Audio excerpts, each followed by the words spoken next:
Chancellor for Research here, and I thank everybody for coming, and thank Leroy for putting this together. I think it's going to be a really interesting presentation. Professor Hulsey has quite a distinguished background and quite a lot to describe, so I'm going to try and briefly describe some of his accomplishments. First, a brief introduction to the University of Alaska at Fairbanks. So we are really, we have our niche, we have our specialty in cold regions, science and engineering. And the way we've really developed strong engineers in cold regions is to develop good engineers. And the way we've developed good engineers is to hire the best engineers we can. And we've got a great faculty here, and I think that the results of the great faculty are the very prolific and capable students that we've produced. So Dr. Hulsey he's been a longtime member of the Civil and Environmental Engineering program here. He's been the department chair sometimes. He's became a professor here in 1987, and he's had a very prominent role ever since. He's been engaged in engineering and teaching and research since then. He has extensive university and corporate experience. He's owned and operated and ran 3 high-tech engineering research companies. He has extensive teaching and research experience at the University of Missouri-Rolla, at North Carolina State University, and the University of Alaska Fairbanks. He's been in active research and has served as department head and participated in many university committees. His expertise is primarily in mathematical modeling using state-of-the-art methods in finite element, finite difference, and theoretical solid-state mechanics. His research is in the fields of bridge engineering and the effects of temperature extremes on structural systems like composite wall panels for buildings. His primary focus has been on working with students to achieve a high-quality education, and I think we can really credit him with the number of great structural engineering students who have come out of here with, who have gone on, who give their credit to and thanks to their start for Dr. Hulsey. So Dr. Hulsey has also mentored our steel bridge team for over 2 decades and has led them to 1 national championship and several top 10 finishes. UAF has placed in the top 10 teams at the national championships during 6 of the past 10 years, and that's an incredible accomplishment. So 6 of the last 10 years, UAF has been in the top 10, and that's out of about 250 teams nationally. So we're taking on teams like MIT and Berkeley and doing just great. So in 2015, at the regional team, I want to point out that the UAF Steel Bridge team won all 6 categories: construction speed, lightness, display, stiffness, economy, and efficiency, and the regional title. And went on to place 9th nationally. So I mean, we have wonderful students, incredible capabilities, but they get that talent and that background from great professors such as Professor Hulsey.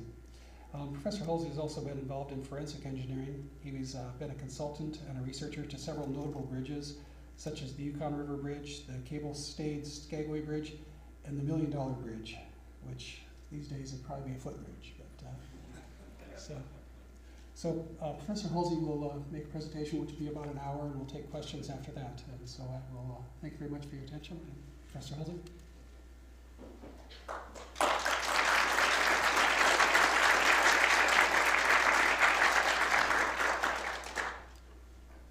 Thank you all for coming. I really consider it an honor to have the opportunity to share with you today some of the work that we've been doing over the past 2 years. And I'm just delighted to have been asked to be part of this study that the University of Alaska Fairbanks has been asked to do. It's a very prestigious opportunity for us to share what we have in terms of our knowledge about this particular structure. So today we are going to be talking about a structural re-evaluation of the collapse of World Trade Center 7. What makes this interesting in many ways is World Trade Center 7 was not struck by a plane. It was a part of the complex, and yet it failed in the afternoon.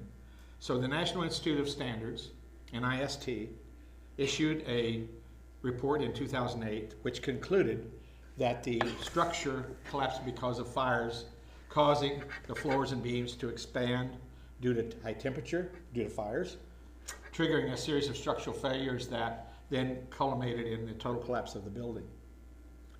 Others have argued that that fire was not the likely cause of the failure, and there's all kinds of different discussions about what may or may not have happened. So I want to make it real clear here today what we did and the way we approached this. This project was undertaken to answer the question, did fire cause this building to collapse? That's our focus. So we have been very careful to let the science take us where we need to go. Never once did I want to hear or understand where all these different possible views might be, being a very controversial subject. So I tried to make sure that at the end of the day, every day, that the decisions that we were making, the arguments that we were putting forth were defendable purely through science. And so that's what we believe has come out of this. Through that process, if I may back up for just a moment, through this process, I was the director of this research. I was fortunate to have Dr. Fang Xiao, who is now at Mississippi State, I think it is, or down in the South. He's a postdoctoral researcher there, but prior to coming here, or leaving here in December, he was a researcher on this project as well as working on his PhD under me on a project dealing with structural health monitoring of bridges. I'm also very honored to have Zilli Kwan, our PhD student here at the University of Alaska Fairbanks, who's been working with me from the day one on this. And Zilli, I'd like for you to stand up for just a moment and be recognized by the audience as to the fact that he's been participating. And without their help, it would have been extremely difficult. So I'm just really honored to have that kind of talent working with me during this period. Let me begin by saying, before I get any further, that we are going to, this presentation is basically a September 2001 progress report, a September 2017 progress report. Almost everything is almost complete except for one thing, and that is the progressive collapse of the structure. We have been working on that for some time. We are very pleased about its progress, but there's many things I want to look at yet. And so today I won't share that with you. And when we get close to that, I'll show you what you might be expecting in the future about this and why I'm reluctant to share it with you today. More importantly, I want to let you know that what we're going to be putting out today is, since it's a progress report, this is not a traditional slideshow where I have just bullet points. There are some here where I have quite a bit of prose. And the idea is that this will go out and make it available for you to read additional information if you would so choose to do that. We're going to be transparent. We welcome any questions. We're making everything that we have done available so that we want to make sure that everything that we have done is scientifically tested. So we'll have a peer review committee to make sure that we've met all those standards. The methodology. Today, the methodology, I want to share that with you. We assembled first the available documents, direction drawings, etc. that were available for this project, for this building. Traditionally, I would have liked to have had the opportunity to go in and pick up all the pieces of the puzzle and put it back together like you would a typical airplane. They did not exist. It wasn't available. So we've done the best we can with all the available documents, and basically what we did is create an AutoCAD drawing here that used it to create a virtual geometry of this 47-story building. Basically, in digital form, you should be able to see every piece, every puzzle, every member, and it should look exactly like what was used in that structure. And so that's what we did. We then prepared an abacus nonlinear computer model for the connections and for the framing of this building. And so that is a fairly sophisticated finite element program that's available that enables you to look at in the detail how something is going to respond under a set of conditions. So I know that I have a mixed audience here. I'll try to keep it as simple as I can. At the same time, I need to share with you some pieces of complexity so those in the technical arena have an appreciation for the fact that, okay, so they did look at this in a fairly sophisticated way. There's several things here that I haven't talked about. We have SAP 2000, the current edition, version 18, and Abacus, and we use that to frame, to look at the framing. And so in the plan view, when we were looking at a microstructure, we were using both computer programs and two different people, and each one of those PhD student, PhD people that were working for me, they were doing these individually, and I was there to quality control, ensuring that everything was the same. And were we getting the same answers from two different approaches, two different people doing things? So we had a quality control assurance. This is a highly complex system. So we want to make sure that at the end of the day, we were getting reliable results, and we could test it against more than one way to do this.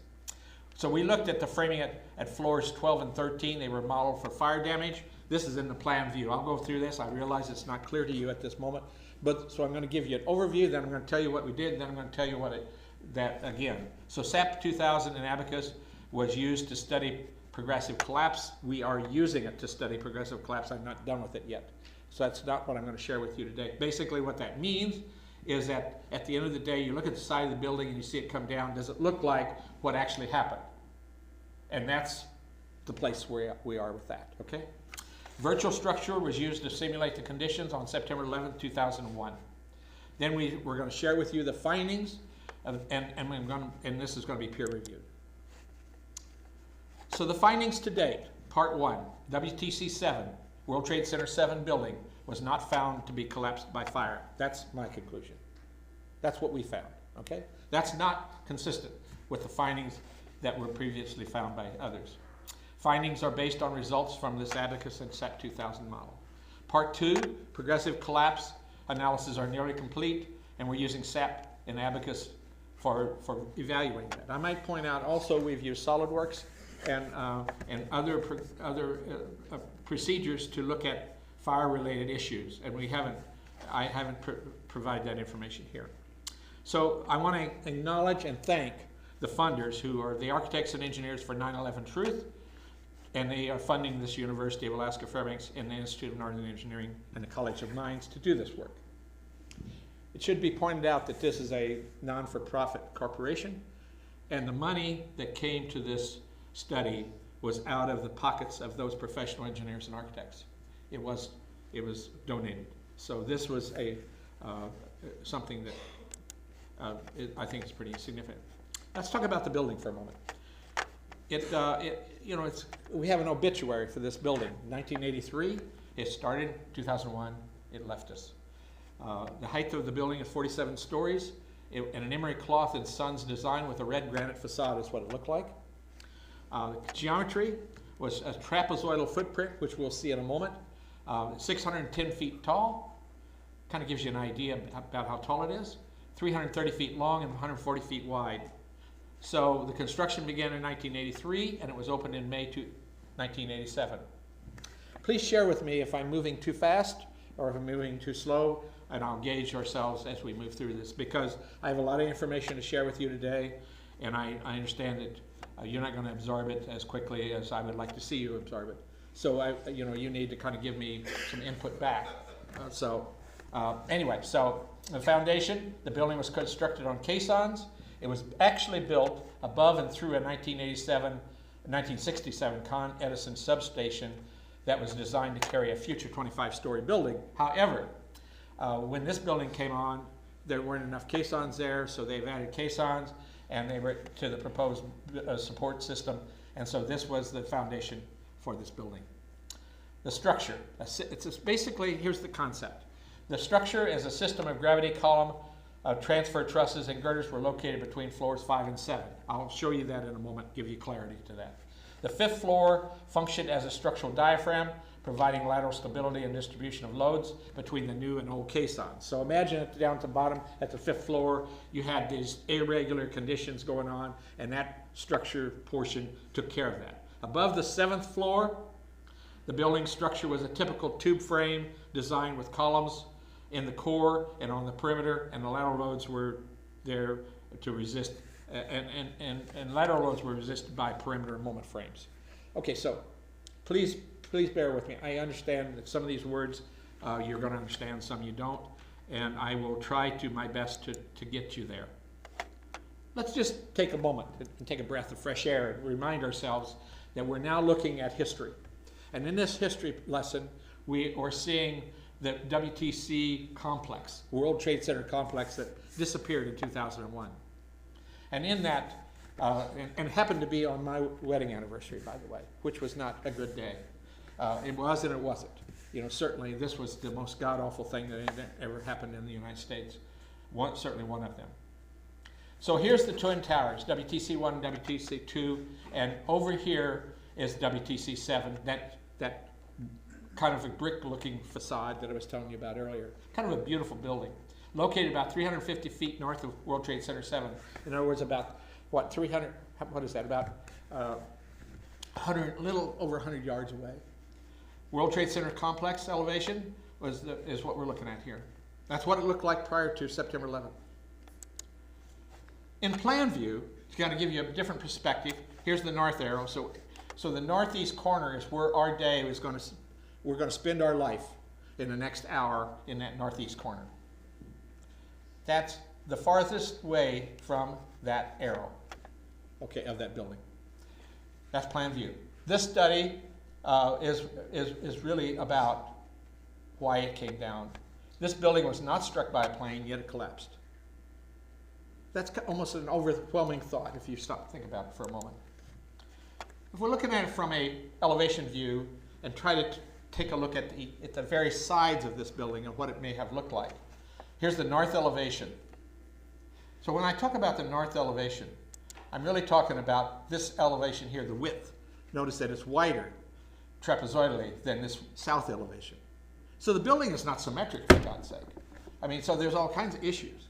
But this makes it really interesting. And so here's that width.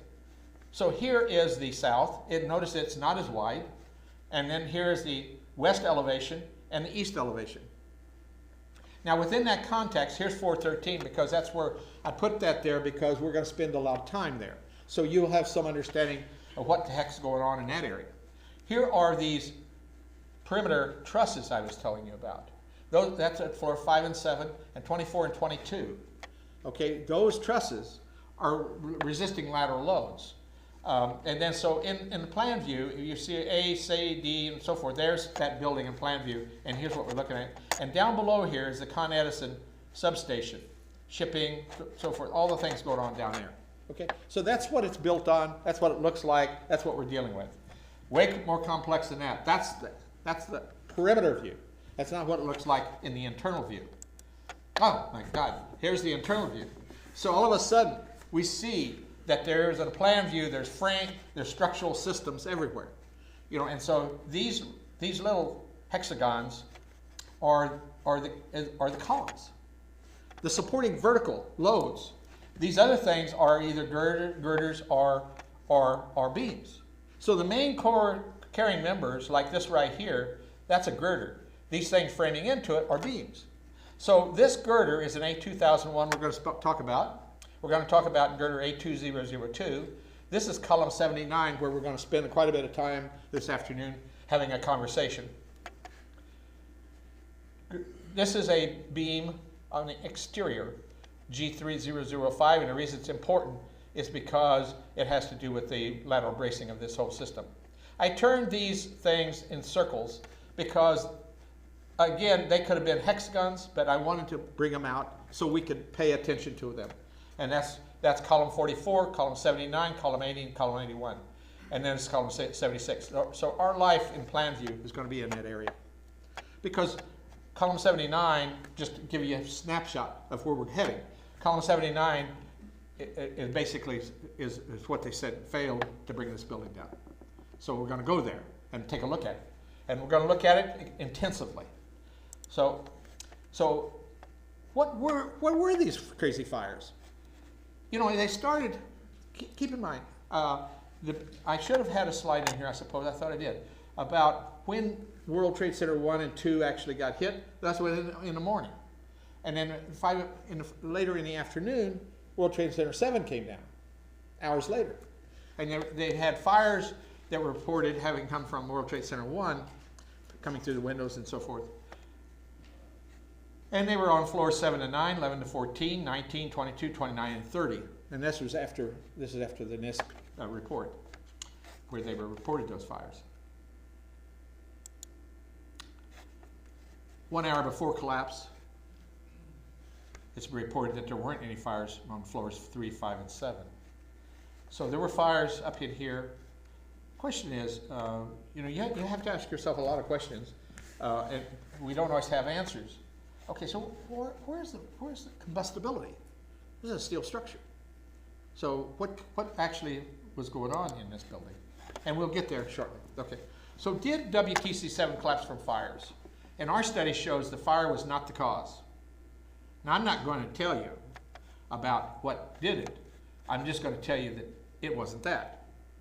What I am going to do is, maybe not today so much, but a little bit later, when we look at the progressive collapse, is tell you what had to happen for this thing to come down. Okay, that we will be able to tell you. This contradicts findings presented by Nist. Our presentation will address this issue. We will discuss the Nist approach and our approach and findings. So what's next after today?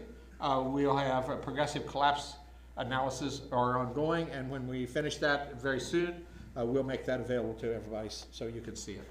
I wanted to have them today, but I'm not going to give you something that I have to change later and thinking, oh my gosh, I rushed it and it was wrong. I'm not going to do that.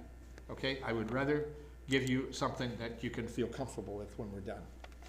So the Nist assumptions and claims that were used in our in the UAF analysis, let me kind of give you a snapshot here where I'm going with this.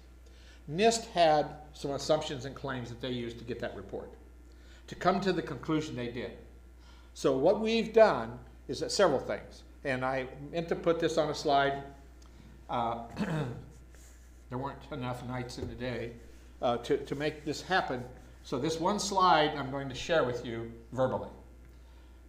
So basically, the Nist assumptions were I'm laying out here. We then did several things. Number one is that we looked at, could that have actually occurred if we used their assumptions? So that's one thing we did. The other thing we did is we simulated exactly what they did to see if we came to the same conclusion.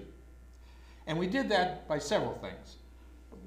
Number one is that this World Trade Center building is a steel frame structure with steel beams, steel girders. Does everybody have an idea what I'm talking about when I say those things? It's basically supporting a concrete floor. That concrete floor is supposedly to be fastened to those steel beams and steel frames using what they call shear connectors. In other words, those are round bolts that are actually welded to the top flange. And then when you pour the concrete, it all becomes one. That was the concept, composite structure. But there's so many questions concerning this system. We looked at it from composite, partially composite, non-composite. That means the slab can slide over the steel, not slide on the steel, partially slide over the steel. We looked at all those possibilities. We looked at whether the fire was underneath and burning up the ceiling, or looking at it and burning down the floor. I mean, all those issues were examined. Here's their assumptions. The beam temperatures reach 600 degrees C. The girder temperatures, A2001 and A2015, reach 500 degrees C. Okay, so what am I talking about here? So let me go back for a moment and share with you. A2001 is that girder. A2015 is, right here, okay? So these girders are what we're talking about in that temperature range, okay? The beams didn't get that hot. Okay, so if we take a look at, when we take a look at the beams, they reach 500 degrees C, and the column temperatures only reach 300 degrees C. Now that's significant, because there's a point in time, and I'll show you a moment, whereby there's a point where the steel begins to decrease in strength and modulus decreases when you reach a certain elevated temperature. So the first thing I would have thought about when I got involved here is, okay, the columns obviously got really, really hot, and they lost strength, and we would have ended up losing the building. Nobody seems to think that ever happened. Furthermore, there weren't a lot of combustibles in there. So no east exterior wall deformation occurred due to expansion of beams. That's their assumption. In K3004, C3004, da da da da. Where's that at? Just to kind of give you a heads up on what I'm talking about, that's along this line. Okay? Those are the lines of these beams right here. You see these beams? They're going into these girders. They're framing in. Am I making myself clear? So in plan view, I've got a beam going from this outer edge to that girder. And those are beams. And those are the numbers, 3004 and so forth, that we're talking about. Okay? All right, so now moving on with that idea in mind. We've got all that beautiful thing captured in our minds. We're ready to go. So there were no shear studs were installed on the building girders. So I'm going to take you through where we disagree in a lot of areas. Shear studs on beams K3 and K330. These beams, by the way. These beams, they're saying the shear studs on those beams were broken. The bolts fastening girder A2001 to its seat at column 44 and 79 were broken. That's significant. So let's go back here. Here's 44 and there's 79. And they're saying the connection of this girder to those beams, to those columns, the seat connection, did not function during that period, and therefore it lost support, lateral support, and produced a problem. Okay? So, going backwards here or something. Hang on a second. I'm going crazy. Too much fun. All right. So they've lost those supports. So that means those two columns no longer have lateral support at that level, and did they possibly have a problem later? The floor loading was 88 pounds per square foot. The Nist computer model results were based on exterior columns being fixed in every direction. That's kind of a significant thought. All right, so now, looking at their plans, this stuff, this came out of the Nist report on page 343, 2008. And so this gives you a geometry of, that's a 44-foot length from 44 to 79. 44 foot, that's a girder length. 44 foot, you know, that's longer than this, for sure. You see what I'm saying? That's not small. This is a huge building, 600 feet across. I mean, for God's sake. So here is, 50-some feet here, 54 feet across. This is our exterior wall. I'm in the northeast corner of this building. Is that clear to everybody? That here we are in that trapezoid world we are. Notice that there's axisymmetric framing. These beams, those beams, for God's sake, are 52 feet long. That's not small. I mean, where in the world do you see that kind of stuff? So anyway, so in their view, by taking a heat model, putting fire on it and then subjecting their model, their finite element model, to a increase in temperature, they got a thermal expansion. Their thermal expansion looks like this. So that actually is this girder right here, A2001. And expanded, and they said it pushed off of this seat, bearing seat, and thereby they lost support. And then these cascaded downward. Okay, so that's basically what we're talking about here. There's that girder I'm talking about. There's that exterior, and here are lateral supports for this beam system through here. So what were their conclusions? First of all, their fire-induced weakening of critical columns did not cause the WTC7 to collapse. Okay, didn't get hot enough. They're saying that 300 degrees is not hot enough. No argument. Temperature in column 79 was below 200 degrees C. I think that's true. I might have to look that up as a reference again, but I'm pretty sure that's in about what it was. Movement along the axes of beams K304 to 3005 was caused by thermal expansion. Then the lateral displacement of the girder framing into column 79 was a result of thermal expansion of the beams framing into the girder. All we're saying here is when these heated up, they got longer. This was fixed, so they're all going to move to the left. That means they move what direction? West. And in moving so far west, what happens? Well, they're going to try to move, and is there enough space to hold them in place? That's what their argument is, right? That's the key right there. And that's what it looked like. Bang, bang, bang, bang, right? This thing bowed outward. And so this moved and that moved. Okay. This is the cascade issue that they said. Okay, so the buckling initiated here at this place right here, at floor 9. And then all these issues means that they lost lateral support of that column. This is column 79, by the way, the one I'm talking about, the one we've been focusing on. That column 79 is, okay, so it doesn't have any lateral support, and because of that length, it cannot take nearly as much load as it was designed for.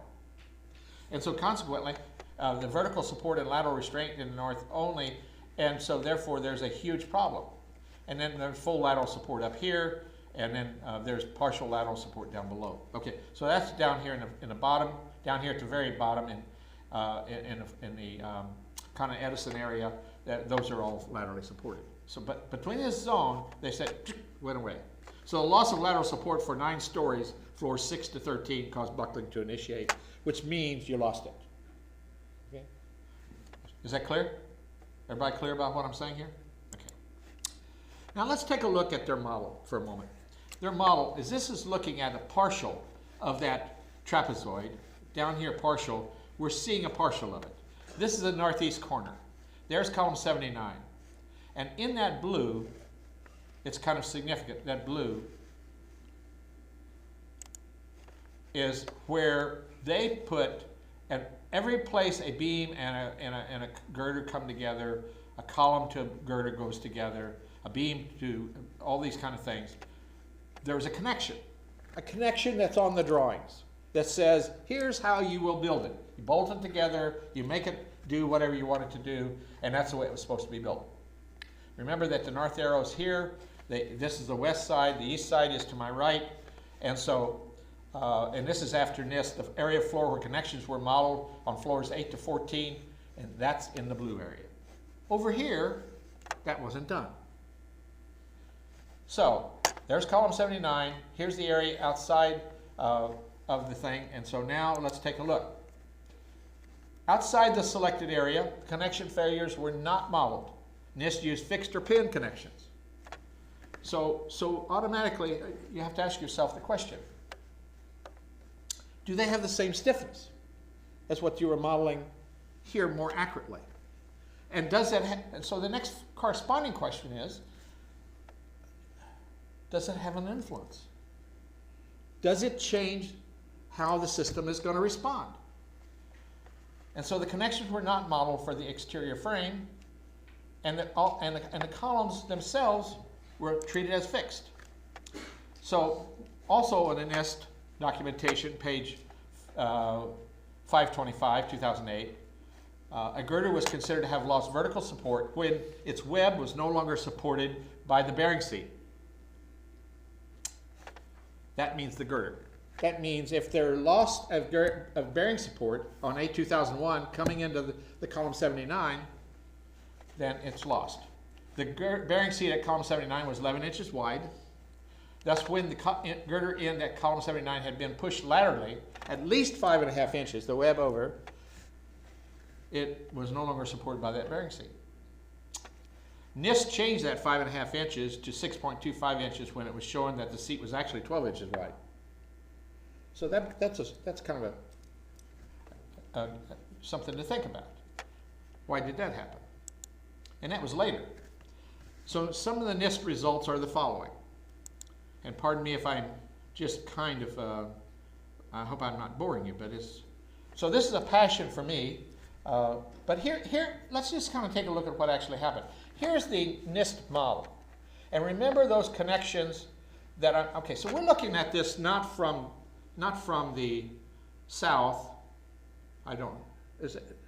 we're looking at from the north, right? And isn't that right, Zilly? Or am I looking from the south? That's north face of the building. Yeah, exactly. North face of the building.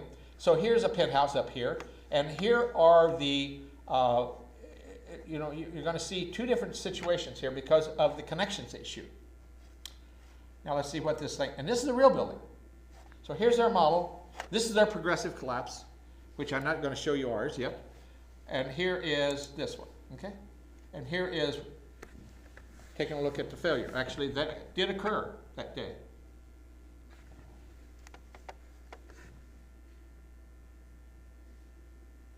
So one has to ask themselves, is that the same thing? Is that the same building?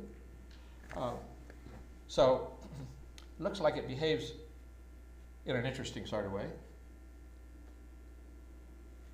Okay, so anyway, let's go on. Here's the Nist model that we were just looking at. And here are, so this is the other side, you see, flipped. Then I'm showing you where that modeling was actually done.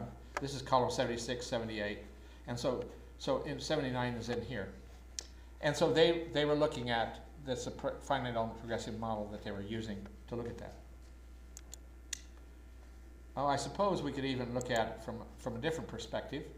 And there it is again. This is what they're doing. You have to ask yourself the question, though, is why is it so much different on one side than the other? You see what I'm saying? And here's things that they, because of some damage that came in from the debris falling through the windows and stuff, they're accounting for some of that stuff. Anyway. All right, so let's talk about UAF for a moment. Analysis of the Nist collapse initiation, hypothesis and propagation claims is really what we're about really to embark upon, is how valid is some of this stuff from a science point of view.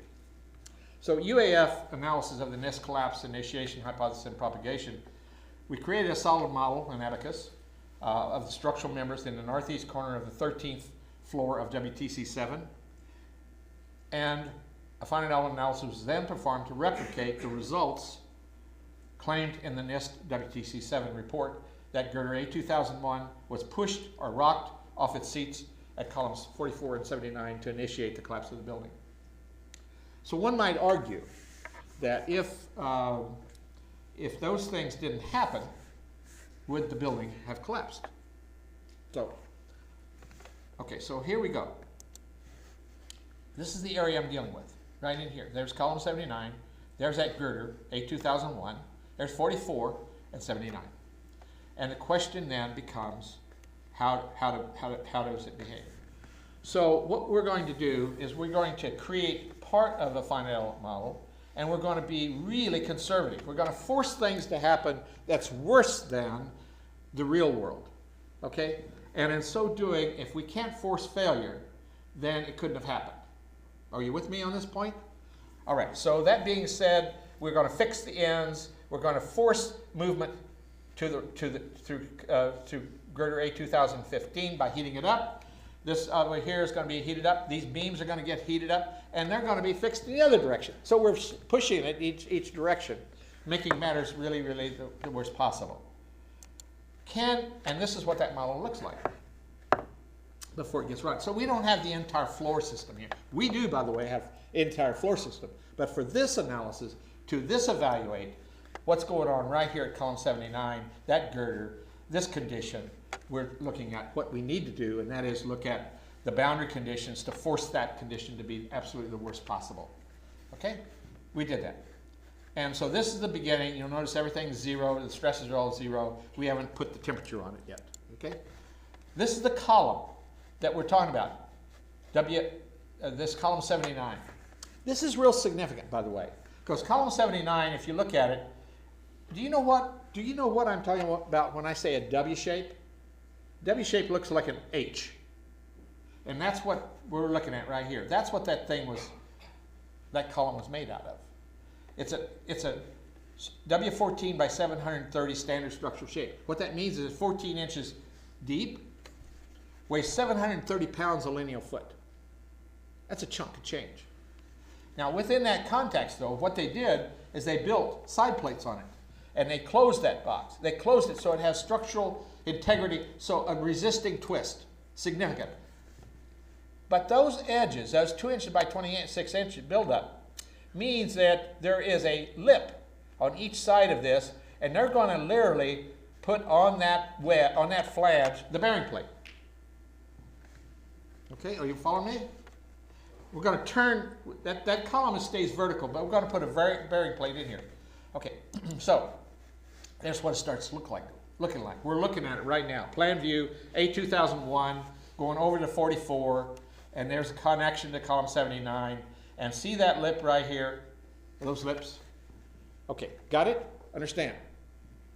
So if this thing starts, if it starts moving, and it's getting shoved, and if it's getting shoved to the west, which is to my left, it's probably your left too, then it's gonna, it can't get past that thing. Unless something happens or breaks, right? Does that make sense? And there it gets shoved. So the plan view of A2001 moving across its bearing seat at column 79 due to thermal expansion of the beams framing into the girder from the east is here, and it gets shoved. Note that picture illustrates that A2001 is A2001 is trapped by that column side plate, and it's not possible for it to move the girder web beyond the seat claimed by Nist. They're saying it got shoved off and fell down. The fact of the matter is they didn't have the side plates on it. They weren't there in their model. So they wouldn't have found that. But yet they did exist in the structure in reality. It appears that Nist did not examine the side plate influence on the restriction of movement by that girder. Okay, so now let's take a look at what else we looked at. And this is just part of the puzzle, because we've been playing this game for 2 years. So this is just a few weeks of stuff. So the model shows the influence of the thermal expansion at the northeast corner of floor 13. Here we are. There's column 79, column 44, and there's the northeast corner. And here are the beams framing in to that girder system. So when girder A2001 is trapped behind the side plate on column 79, these beams begin to buckle. In other words, they can't go in here. So it's heating up, it's pushing, and they can't stand the amount of load axially that's been imposed upon it. And so they begin to try to displace out of the way and relieve them their states of stress. Are you following what I'm saying here?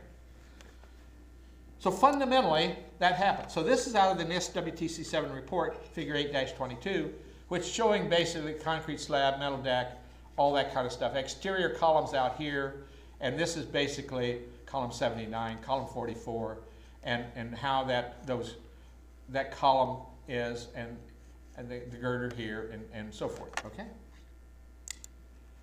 And here's what begins to happen on the exterior columns according to their stuff, okay? And so they did not have those side plates in there. So let's treat for a moment the lateral support beams, S3007, and so here we are in this area right here. See those little beams in here? They play a role, and that means that they provide lateral support for that beam. They provide lateral support for that beam, also for that exterior. So they're forcing them to act together, not as individually.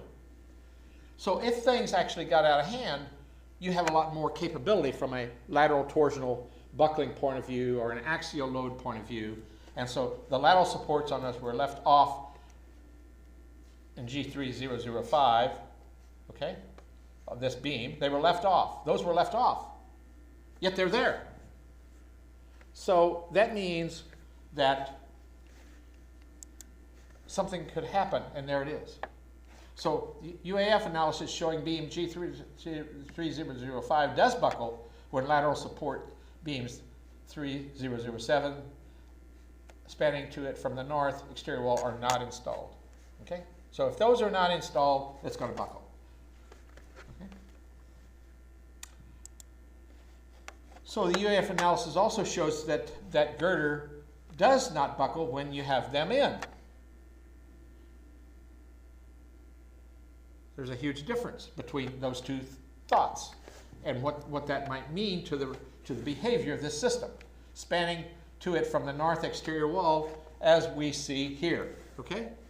So has everybody getting a mental picture of this building? You should be almost getting an intimate view of what we've been living with in this picture. Okay? Let's take a moment, take a breath of air, Section of view of actual configuration of girder A201 at column 79 from the Frankel 1985 drawing 9114 showing there's partial height stiffeners in here. Now, folks, let me just absolutely tell you, this is critical. Those stiffeners prevent this buckling, this web from buckling. But more than that, it prevents these flanges from getting over stresses and flexurally having a problem. If they're there. If they're there. But Nist did not include them. So,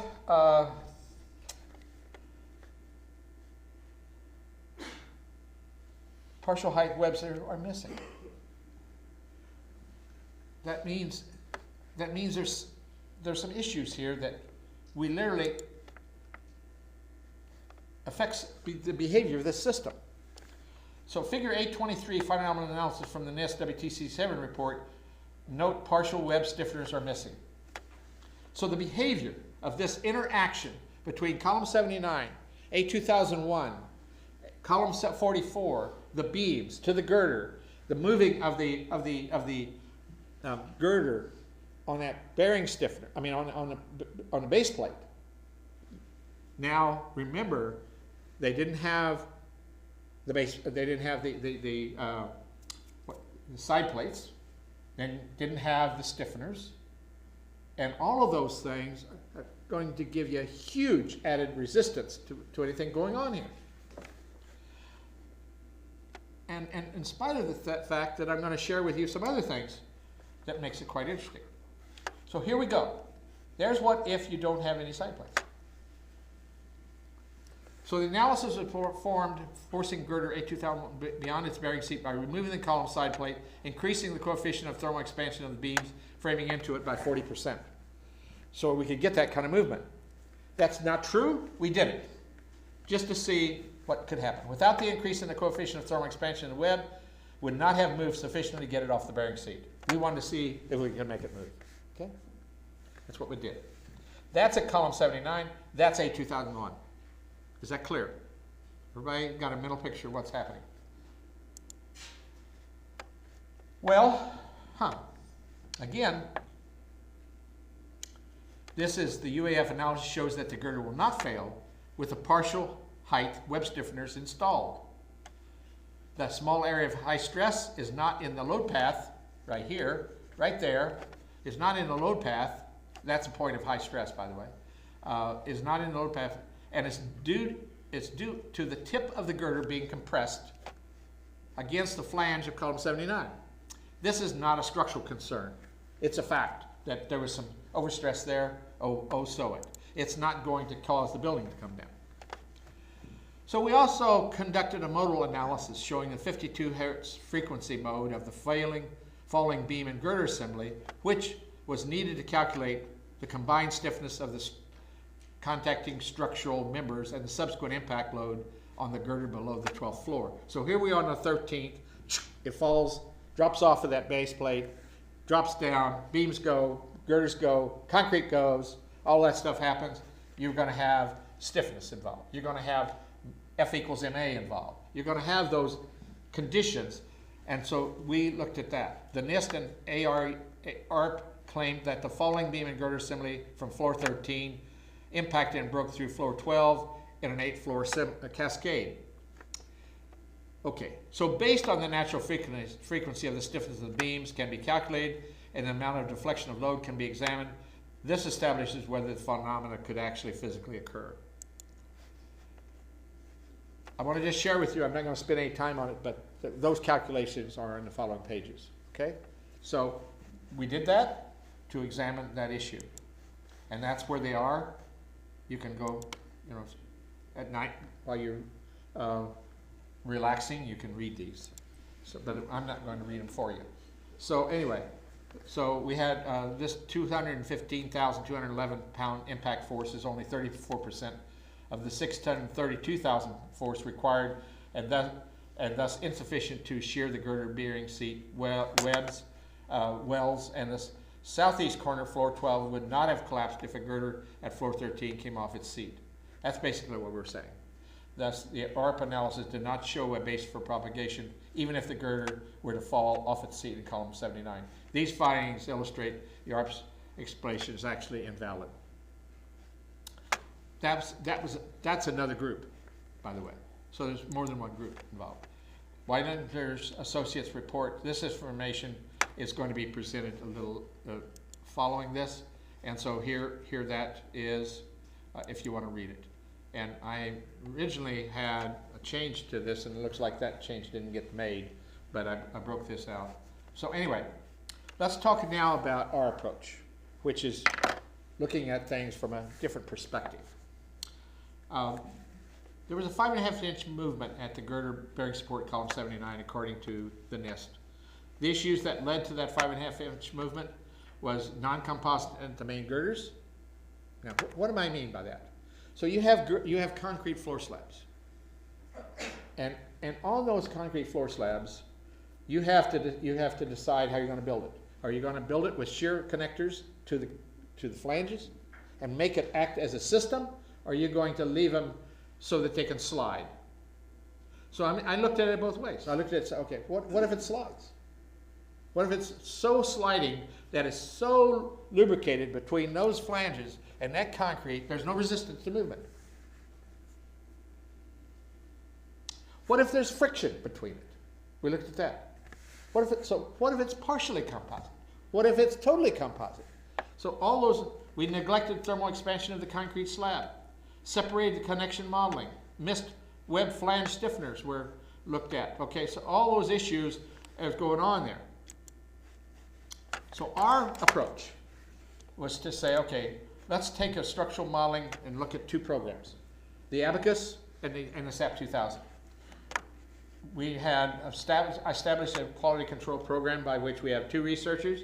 That was Zili and Fang, and each one of them doing the same thing much of the time, and challenging each other with me there as a referee to make sure that what we got out of it was going to be, and if we didn't agree, we had dialogue. We would be able to try to find ways of what's going on here, what's wrong, until the point that scientifically we were able to justify every step of the way. Takes longer, but it's a value to make sure you have good stuff.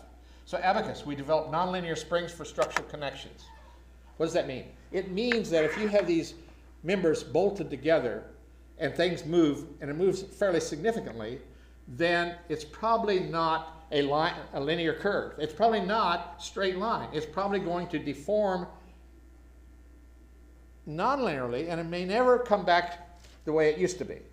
Okay? So we looked at a nonlinear response. We looked at composite, partial composite, and non-composite. We looked at floor 12 and 13, and we looked at thermal expansion.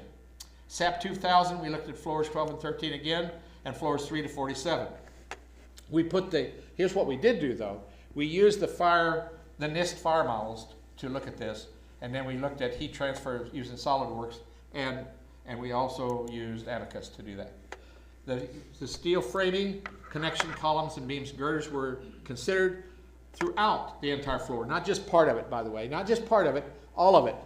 So nonlinear springs on all stories is something we haven't finished yet, but we've looked at. Substructuring frames and concrete floor were used to minimize computer time. So it's my understanding that some of these computer models were taking up weeks to run.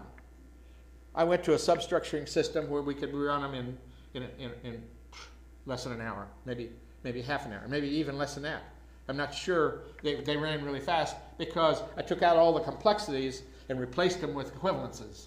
And then if we wanted to know what was going on within those equivalences, we put that stuff into those. So we could save huge amounts of computer time. Heat transfer was studied and we looked at the floor tile over the concrete with welded wire fabric, stay-in-place forms, flutes. So these were stay-in-place forms, by the way, and there's a flute. What does that mean? It means that there's a steel, I guess I don't know how to share that with you. Imagine if you take just a straight line and you drop it I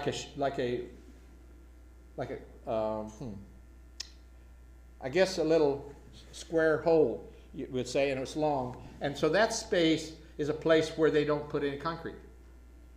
It's an open space. Saves concrete, you still get strength, and that flutes.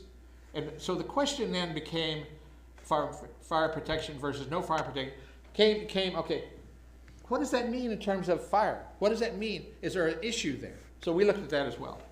We looked at equivalent concrete conductivity and expansion, counting for dolomite aggregate, welded wire fabric, and geometry of the section. What am I talking about there? Well, we went back to New York and we said, okay, what kind of aggregate are you using when you build this? And so we tried to be sure that we knew what aggregate, because the aggregate has a huge effect on the thermal conductivity and the thermal expansion of the concrete. It's 75% of the product. So therefore we need to know what it's going to be. And I had written a paper on this subject some years before and had a pretty good understanding of that. So this again is the Nist seat connection at column 79 that they did, but you know they didn't consider those stiffeners. So here's the way we begin to model the actual system, the way it went together. Here is those side plates. Notice that they're there. Here's the girder coming in, and there's the partial height stiffeners. And so therein lies, they actually were there, and we began to model this from a computer program to digital, so we knew how this thing is going to behave when you put it together.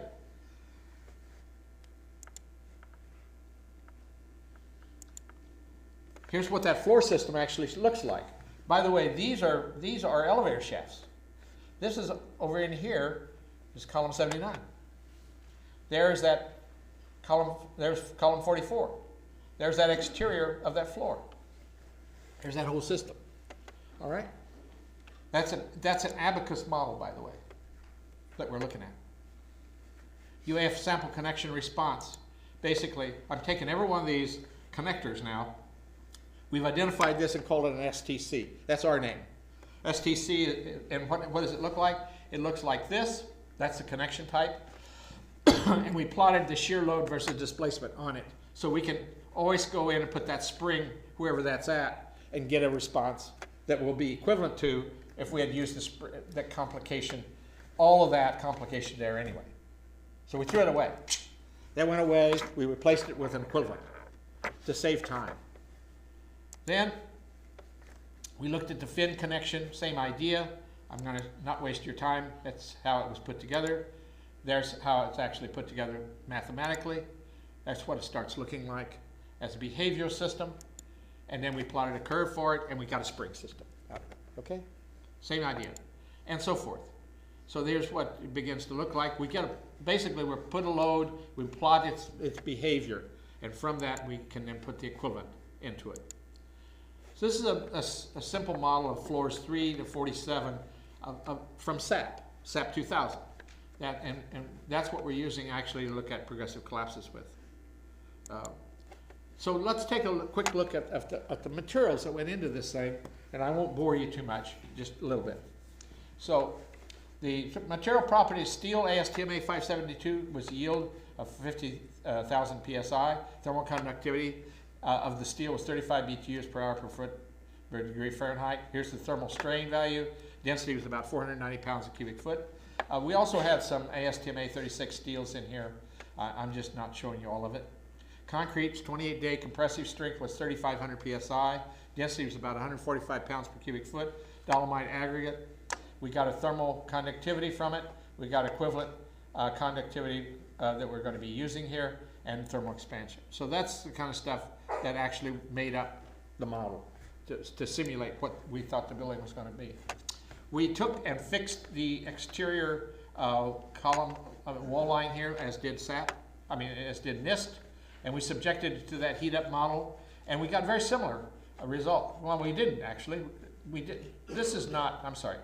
I apologize. This is not This is not the Nist model. This is our model. Here we have the connections as they truly are, all along this system, throughout this entire floor system, how it actually was built. Then we heat it up, and by heating it up, we have a dead load here of about 5,142 kips. We have a movement of that section right there of almost 2 inches, but not west. It went east. Totally different. The floor moved east at column 79, not west. And by the way, they moved together. They didn't move separately. So here's the material response versus temperature. Here's the column 79 column capacity curve as a function of temperature. So you can see even at, if you drop down into here, you don't get much change. The column 79, 392 degrees Fahrenheit. So this is load capacity versus the effective length for these various temperatures, okay? So this is 1832 degrees Fahrenheit. I think you can see it can make a difference. Huge amount, how much difference the capacity of that thing is. Okay, so let's talk about the fires that we actually put in this building, and here's what they were on floor 13. There's that whole area at 6 p.m., and then there's the fire, okay? And so that came from Nist, the Nist models, and we used them at this point. Same here on column 7, floor 12 and 13. UAF abacus structural expansive movements, just kind of want to share with you. This is the model we're talking about. This is floor 13. This is the column 79 at floor 13, 1.85 inches to the right. That means east. That doesn't mean west. So this whole thing moved. I'll show you a different picture here, hopefully in a moment. So this is all this stuff to the east of this. So you can begin to see that the displacements, if you start looking at minus 0.50, in other words, where's the zero at? It's over here somewhere. So here's column 79. So it's moving with respect to this over in this area. It's not moving with respect to this. It's not moving with respect to that. It's moving this way and that way with respect to what we call the thermal centroid, which is your stiffer point. So basically you got a center of stiffness by which this thing is behaving. And that's what's happening here. So notice that our results in the Sap model, column 79, shows that we have 1.92 inches to the right. Abacus, this is Sap, 1.85 in abacus. We did it two different ways, got very close to the same answers. And then Nist is 5.5 inches to the left, revised to 6.2 inches. And why? Because of some of the things I was telling you. Understand? In my view. So let's do a little comparative game. Floor framing, steel connections. UAF accounted for them, Nist partially. We have exterior steel framing connections included springs. They did not. Exterior steel. I'm talking about the exterior walls. They had them fixed, remember? Floor is composite with beams and girders. I'm sorry, girder to column stiffener plates at column 79. Yes, no. What about the floor composite with beams and not girders? Both of us considered that. Composite with beams and girders. Yes, but they did not. Thermal expansion of concrete to the deck. Yes, but they did not. Thermal conductivity and expansion of material properties. So what I did is I went back and got the aggregate, then I changed it. I changed to make sure that we knew what the thermal conductivity of the concrete would be and the thermal expansion of that material if they actually made the concrete. Matched to the aggregate type. And so we accounted for that, they did not. Thermal horizontal movement at column 79 was less than 2 inches. Therefore, based on our analysis, column 79 temperatures were such that it did not buckle under any gravity loading. Couldn't have happened.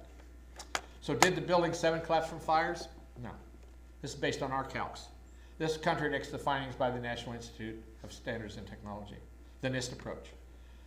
So that was what I view to be the real way it actually behaved, not what you assume, not what you do in terms of boundary conditions, making things perhaps easier for yourself or whatever.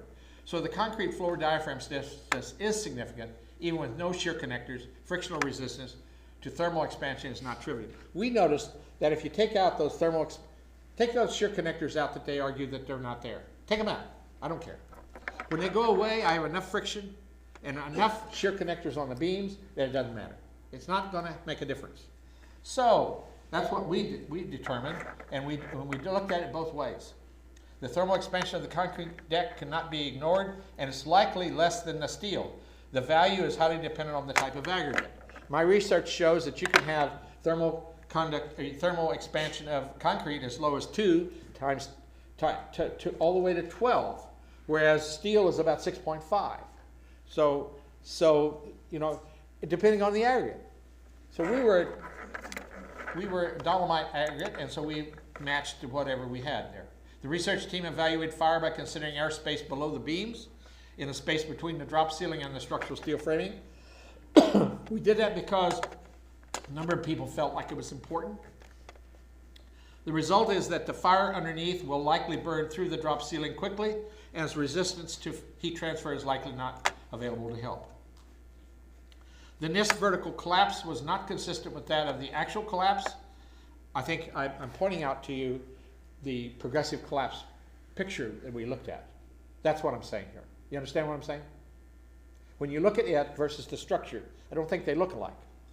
Something's different, right? Totally different. I don't want that. I don't want that. That's not part of the game. So the Nist vertical collapse was not consistent with that of the actual. The difference was primarily influenced by not modeling a significant portion of the structural framing connection details. There may be other issues, but certainly that had an effect. There's no doubt about that. What's new? What's next? Well, we welcome your input. We welcome input from the world. We would want to be able to try to make sure that what our findings are based on scientific fact, and if there's a question, we're there to try to answer that and to make sure that our results are true and of value. We're providing the study to be peer reviewed. We are examining progressive collapse caused by various conditions, such as failure at the substation level, shock waves imposed by the falling debris from towers 1 and 2. What about the radiant heat that actually was imposed on the influence of that building structure by the towers 1 and 2 when they heated up under the planes? I'm interested in examining the building response for various columns being removed. We've already removed the inner core. I'm not sharing that with you, but it's very impressive what's going on. So then the question is what else is going on? And we're examining issues related to the perimeter trusses. There's been a lot of questions about what if they had a problem? What would that mean to this structure? So I think, folks, that I'm done. Thank you.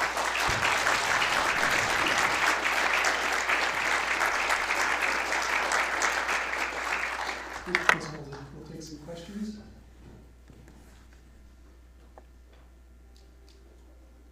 Yes, please. I was just, you mentioned that Nist gives Model, for instance, the partial stiffness and some of the shear connectors. Was there a reasoning? Did they not find that in the wreckage and they don't think it was actually on the building? Or did they do that to make it easier to do the modeling? I don't know the answer to that. I think it was an oversight. I don't know how they got to that level, but I think it was an oversight. And so we're just trying to, I'm not here to criticize, I'm simply here to make sure that we did it the way the building was built. Try to answer that question as best we can. Yes. For the people online, I should probably give you the microphone. Yeah, I guess I'm still a little bit unsure. When you said Nist revised their figure, they added an additional 3/4 of an inch of expansion. Maybe I missed it, or maybe you didn't touch it, but what exactly did they cite for revising that figure? Like, what was the variable they introduced that said, oh, hey, we were wrong, there was an extra 3/4 of expansion? I'm not sure I know the answer to that either. I do know that initially they were using 11 inches as their measure on the base plate. Turns out it was 12. And so if it was 5.5, it would not have been a problem. So after some study, they came back and submitted a revision to that of 6.25, which would have been a problem. All right, but there doesn't appear to have been like some new find, like where they said like 4 years later, oh, we've revised what we think the temperature is or the expansion coefficient itself. They kept all that the same. They just kind of said the distance was bigger. They may have. I don't know the answer. Okay.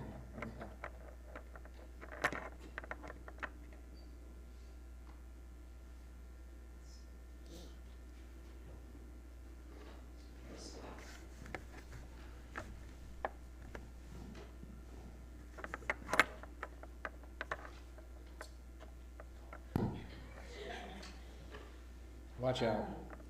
I believe I saw that you had a note on one of the PowerPoints of the stiffeners that they were not shown in the shop drawings for the building.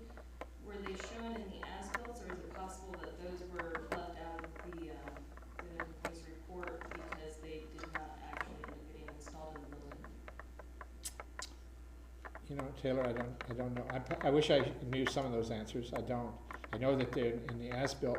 What we had are the erection drawings, and those erection drawings tell us how it was built. And so they might have had a different set of drawings without that. And there's a probability that's probably what happened, you know. And if that was the case, then they might have not had that information on it. But certainly the erection drawing showed it. So, throughout the duration of your career, how many buildings of steel structures of this nature have you seen fail due to fire? How about that many?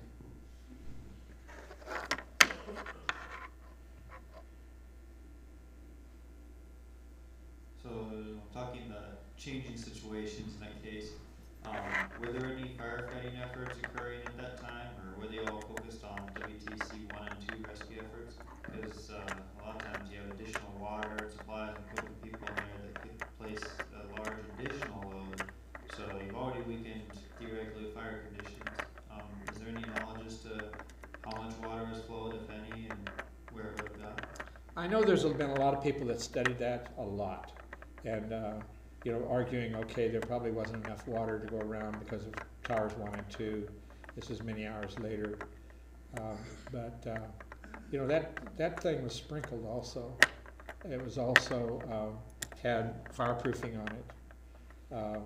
Question is and the other question you have to ask yourself is, you know, I have another slide here. I'm sorry to say I didn't see it when I just put this together a few minutes ago. I mean, going through it, showing at every floor what kind of activity was going on. And it was almost all financial.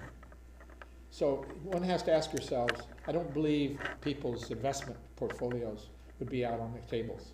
I think they'd be locked in safe. So how much paper was out there? I just don't see where there was a lot of combustibility going on with that structure. So to be on fire for 7 hours, which is over that period of time, probably not very high temperatures, you know, were developed. And that in that period of time, now I don't know this to be the truth, but I'm told that 2 o'clock in the afternoon, the fire department left and said it was not a problem, and yet later it happened. So that's a bit disturbing in itself. So I'm not here to, you know, to try to guess at where people were with all these issues. They had their hands full that day. That's for sure.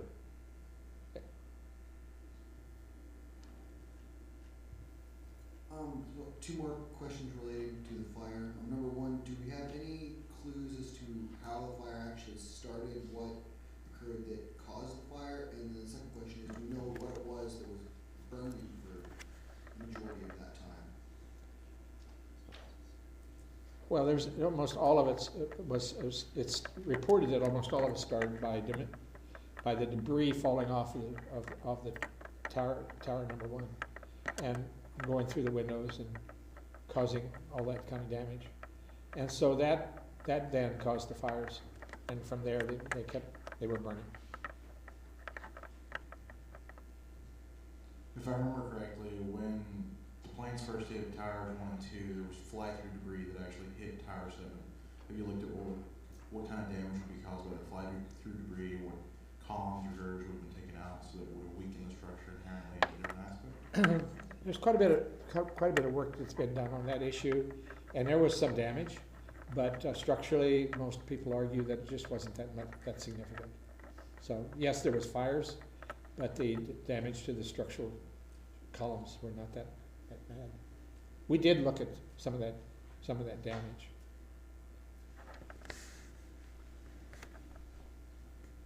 Great questions. Any more questions or comments? The thing is too is you use the terminology progressive collapse. Is that when you say that as an engineer, do you mean the same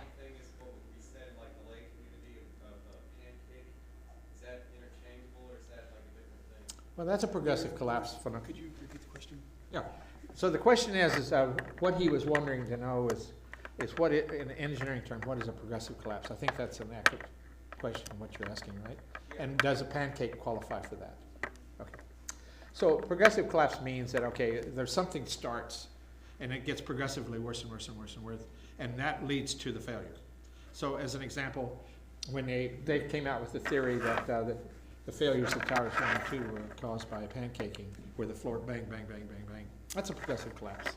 It doesn't happen immediately. It's not like that. There's things going on, and it's ultimately leading to things getting worse.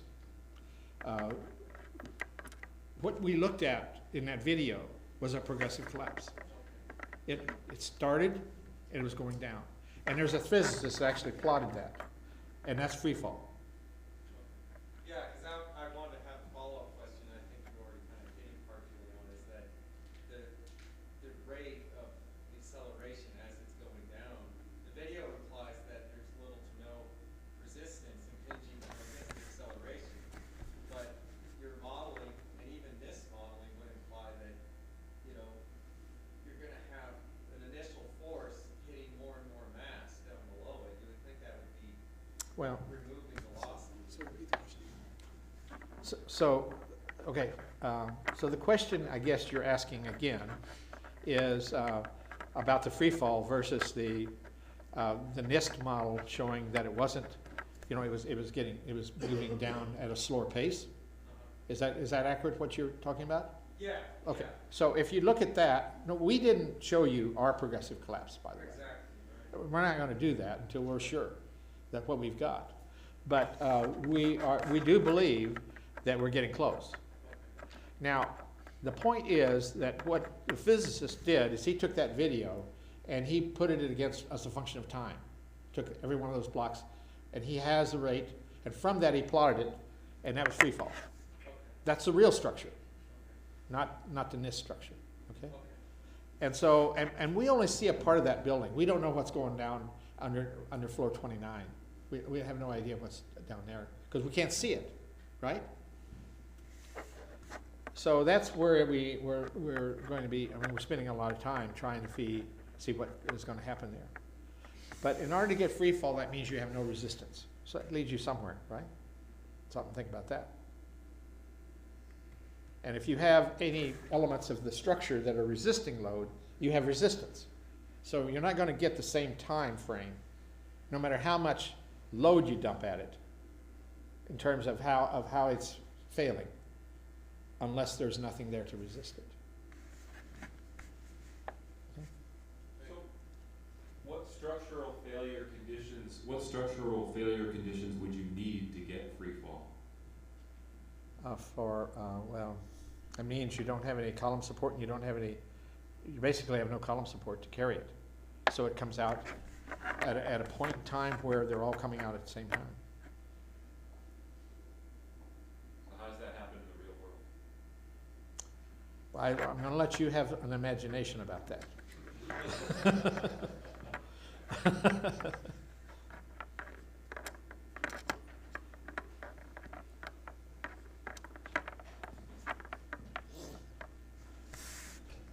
So in your analysis, you only found less than a 2-inch movement at column 79, right? So was that due to the exterior wall actually moving out, or was it another part of the building that was moving at the same time, or was there just not as much displacement? Okay, so here's the thing.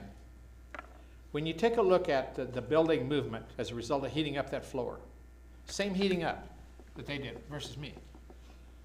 If you look at what's going on there, column 79 moved about almost 2 inches, 1.92 versus 1.85. That's almost 2. The exterior wall moved almost 6.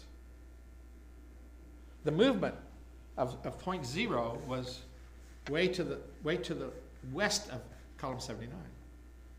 So the floor was moving with respect to a center point that is not what they, okay, so when I say column 79, I'm not saying column 79 moved some amount, and the girder moved a different amount. They both moved the same at that point.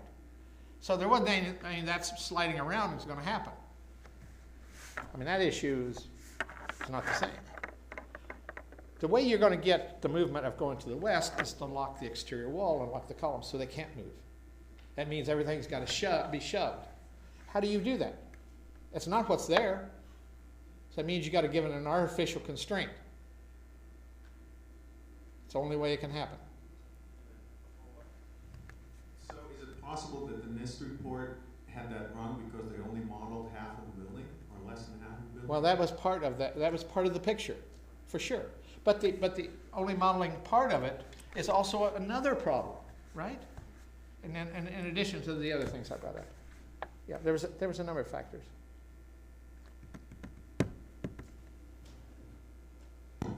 So I know in structural engineering, you tend to discount the facade, the glass that's still on the outside, because you really don't want to be able to take a window out and let the building fall down.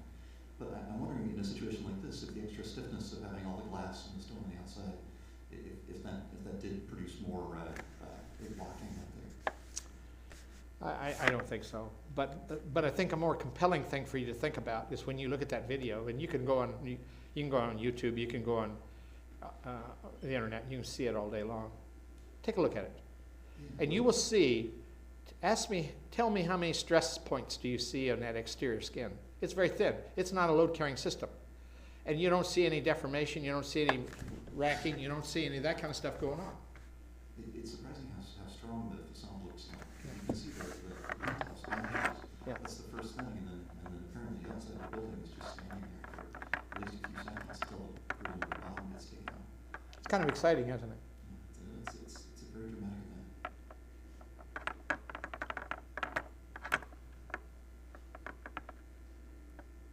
Okay, well, Professor Hulsey, thank you very much. It was very interesting. Appreciate your presentation and your analysis. We look Thank forward to seeing the full report.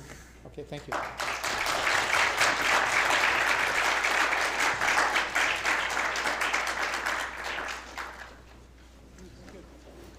Thank you. Thanks. Good interest. Good questions, too. Really?